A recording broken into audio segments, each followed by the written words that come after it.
It's been quite a while since the Super Mario movie was released, and several very dark theories have emerged around this film. What at first glance seems like an innocent story could be hiding dark secrets and unexpected twists. Today we'll talk about betrayals, mysteries of origins, and even the possibility that everything we saw never actually happened. Toad is a traitor. This theory might sound like a joke, but it actually connects very well with a mystery we've always had about Bowser. If you think about it, Bowser was always one step ahead of Mario's whole team, but we never knew how. This is where this theory starts to make a lot of sense. From the start, when Mario travels through the pipe to the Mushroom Kingdom, the first person he meets is Toad. And what's curious is that, just by mentioning that his brother went to a dark castle, Toad knew exactly that it was Bowser's castle. And his first reaction was to take him to Princess Peach. It was really strange that Toad knew Princess Peach was going to help him rescue his brother without even saying no. Well, there's something very important to keep in mind, because there were only a few people who knew that Mario had arrived in that land. And we had Toad, Peach, and a few other Toads who saw him pass through the kingdom. And somehow, Kamek, the Koopa, who is Bowser's advisor, tells him that a report came in about them training a human. A report from our intelligence. A human with a mustache appeared in the Mushroom Kingdom. The princess has been training him. But why suspect Toad? As the story progresses, we see that Toad is the only one who volunteers to accompany Peach and Mario. Which, although there's nothing wrong with it, Peach had never seen him or even spoken to him in her life. Hi Mario, do you know him? Hi, my best friend!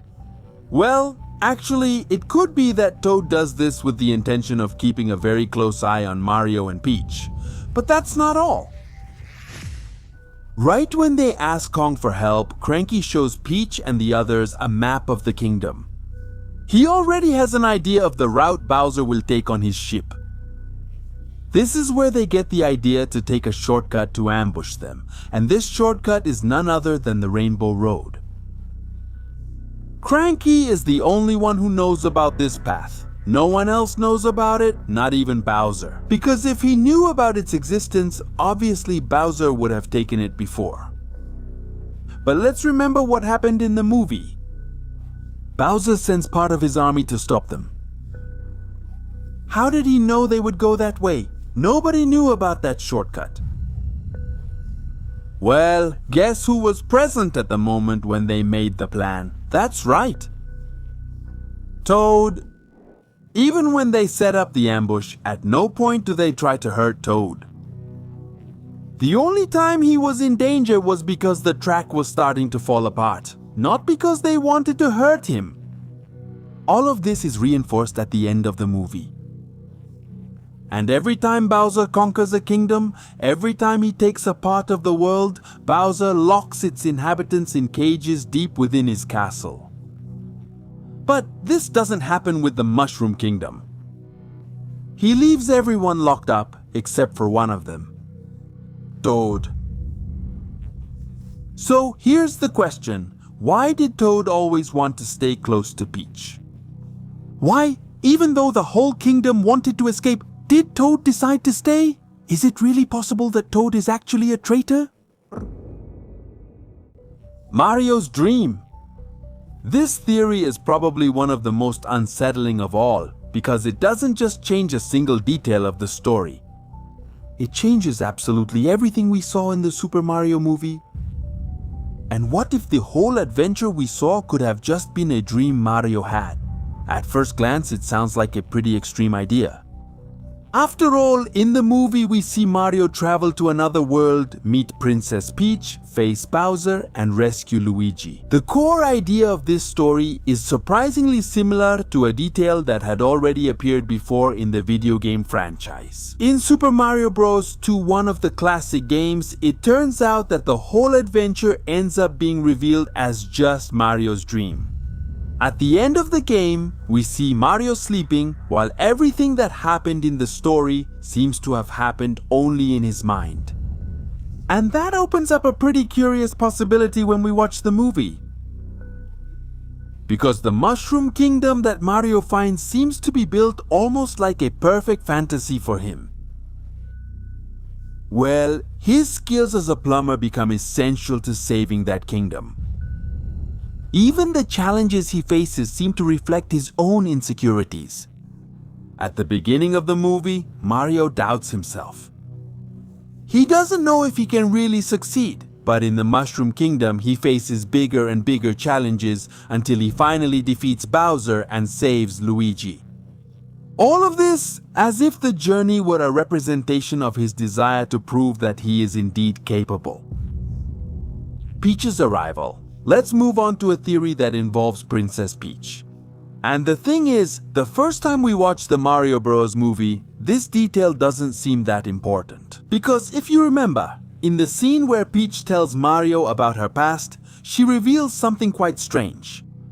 When she was just a baby, she appeared in the Mushroom Kingdom after going through some mysterious pipes that connected the worlds. The Toads found her, and since then, she grew up among them and they made her their princess. But if you think about it carefully, that story leaves us with a lot of questions that keep us up at night. How did Princess Peach really arrive? Who are her parents? How did the Toads manage to feed her? Well, let's take it easy. First, how did Peach really arrive? The simplest explanation would be that she just got lost as a child and ended up finding a pipe by accident, which took her to the Mushroom Kingdom. But honestly, this theory doesn't make sense.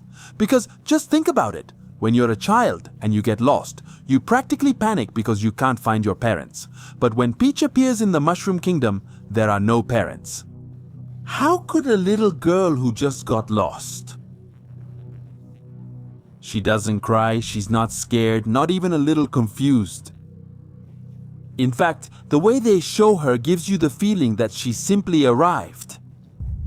And this is quite strange, because there's a second detail that's even more curious. When the Toads tell the story, it seems like they were already expecting to find her. The Toads don't react with surprise or anything. They simply welcome her, accept her as if nothing happened, and even take care of her. So then, over time, do they make her their princess? From the beginning of the movie, we see that those pipes serve as dimensional portals. So it makes us think the following. They can also be used to transport or hide something very important, even to save someone. Which opens up a rather unsettling possibility. Peach might not just be a human who got lost by accident, but someone else could have sent her. Let's look at the details that reinforce this idea. Throughout the entire movie, we only see 3 humans in the Mushroom Kingdom: Mario, Luigi, and Peach. That means humans aren't common in this world.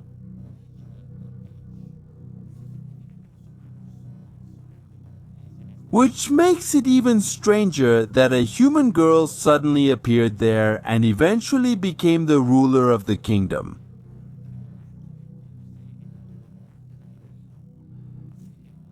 So the real question would be, who sent her there and why?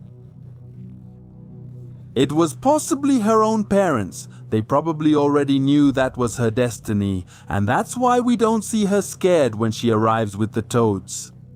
This could have been some kind of agreement they made with the inhabitants of the Mushroom Kingdom, but what do you think about Peach's origin? Do you have any other explanation?